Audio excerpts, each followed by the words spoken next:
Unang beses kong nakasama ang bunsong kapatid ng asawa ko noong lockdown. Umuwi kasi kami ng probinsya noon. Saka bumalik ng Maynila nung medyo okay na. Hindi naman weird si Ray pero sadyang tahimik. Yun talaga ang napuna ko sa kanya na sinabi ko sa kuya niya, sa mister ko. Dati naman napaka-outgoing ng kupal na yun eh. Nasa basketball team yun tapos nakikipagkarera pa sa motor. Walang may alam sa amin kung bakit isang araw hindi na siya naglalalabas. Pati magmotor, ayaw niya na. Pero ikinatuwa ni nanay yun kasi nga 'di ba nakikipagkarera siya. Feeling Vin Diesel ang puta. Paliwanag ng mister ko. Nang makapunta ng Australia ang mister ko, umuwi kaming mag-iina sa probinsya niya habang naghihintay kung kailan niya kami makukuha doon.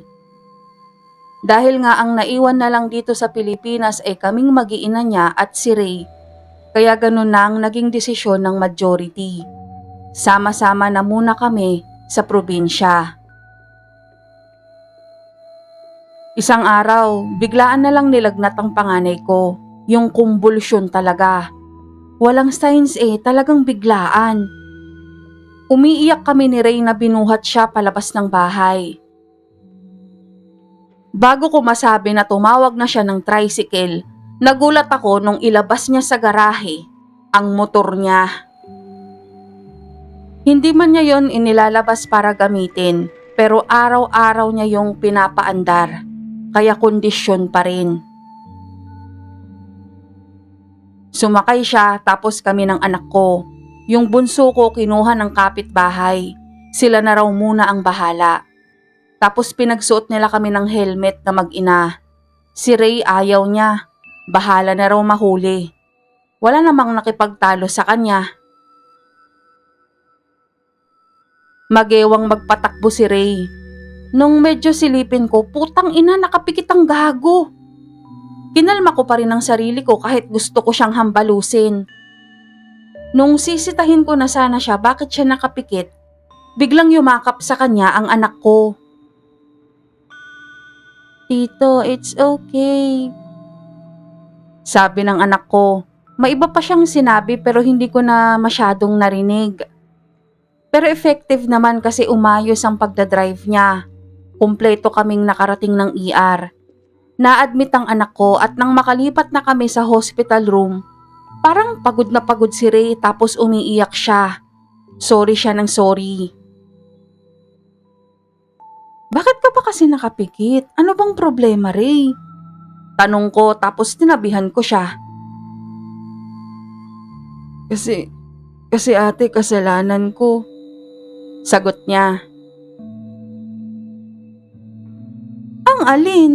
Sige na, sabihin mo. Luluwag yung nasa dibdib mo." Pakiusap ko sa kanya. Noong high school ako, nagbabasketball kami ng mga kaibigan ko. Tapos ate hindi na shoot yung bola. Lumabas sa court. Tapos may nagbanggaan dahil dun. Namatay yung bata. Mula nun kada magdadrive na ako ng motor, may lalabas na lang na bola sa kalsada. Halos maaksidente ako lagi. Kaya sorry ate. Nagulat ako sa pinagtapat niya.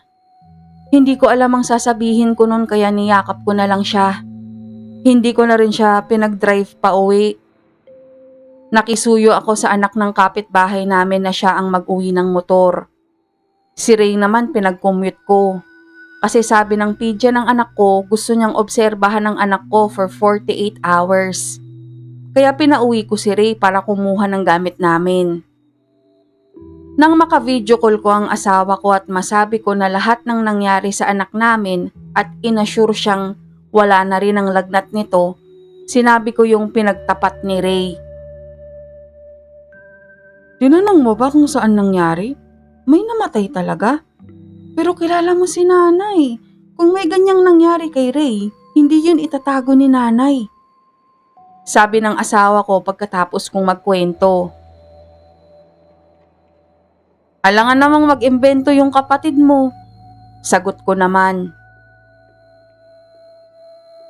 Sabi niya, susubukan niyang magtanong-tanong sa mga high school friends at batchmates ni Ray. Pagkatapos ng tawag, bumangon ang panganay ko at pinalapit niya ako sa kanya.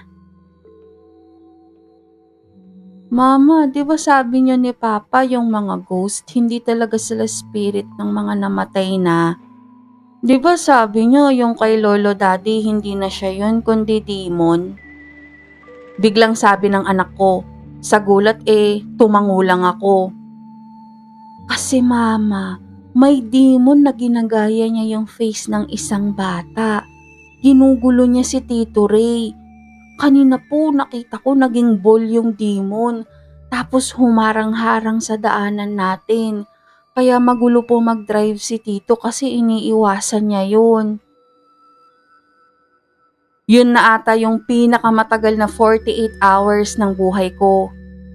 Pagkalabas namin ng ospital at masiguro kung okay na ang anak ko talaga, iniwanan ko sila kay Ray. Si Ray na kinulit ko tungkol sa nangyaring pinagtapat niya. Tapos tinawagan ko yung kaibigan kong pulis at nakisuyo ako sa kanya. Tama naman yung asawa mo, Thea. Kung may namatay, hindi porke minor de edad yung bayaw mo nun, hindi na siya madadawit. Ibig sabihin lang nun, yung bola na lumabas sa court nun, walang kinalaman sa aksidente. Pero para hindi ka na mag-overthink, sige, may nakausap ako dun sa presintong may hawak ng kaso. Ipapakita niya yung mga CCTV footage sa atin. Sabi ng kaibigan ko. Umiiyak ako nung palabas na kami ng police station na yon. Umiiyak ako para kay Ray.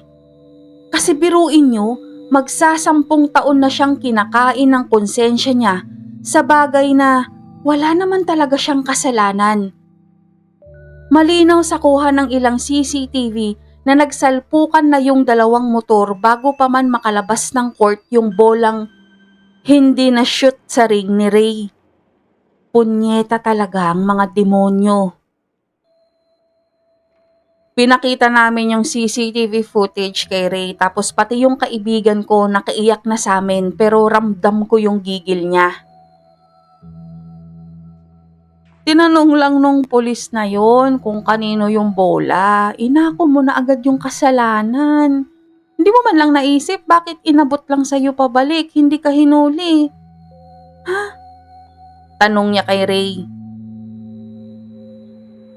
Ninang, yung demon po kasi ang nagsabi kay Tito na kasalanan niya. Yung demon po, ginaya yung face nung namatay. Pero Tito, pray tayo na lagi para mawala na yung demon. Ikaw kasi, di ka masyadong naniniwala kay Papa Jesus. Naluloko ka tuloy. Sabad naman ng panganay ko. Ngayon, nasa Australia na kaming lahat. Hanggang maiiwasan, hindi pa rin nagdadrive ng kahit na anong sasakyan si Ray. Hindi pa rin kasi nawawala yung biglang may lilitaw na bola sa gitna ng kalsada pag siya ang nagdadrive. Pero hindi na siya tahimik. Bumalik na yung dati niyang sigla. Marami na ulit siyang kaibigan. May social life na rin siya. Yung mga dati niyang kaibigan dyan sa Pilipinas kinakausap niya na ulit. Hindi na siya umiiwas. Pero alam nyo, naniniwala ako na balang araw, tuluyan na ring mawawala yung nakikita niyang bola sa tuwing nagdadrive siya o di kaya naman malalabanan niya na yung takot. Katulad ng sa panganay kong anak. Kasi andito kami at ang Diyos nakakampi at naniniwala sa Kanya.